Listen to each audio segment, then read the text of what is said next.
مساء الورد عليكم. في حكمة كده قديمة كانت بتقول: بسبب حدوة فقدنا مملكة. ناس هتستغرب يعني ايه بسبب حدوة حصان خسرنا مع مملكة كاملة؟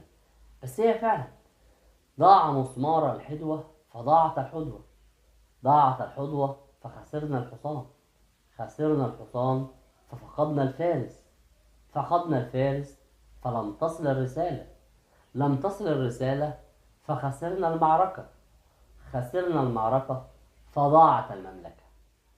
شوف انت عدم اهتمامك بالامور التافهة الصغيرة المهمة في تفاصيلها في حياتك ممكن توصلك لحد فين.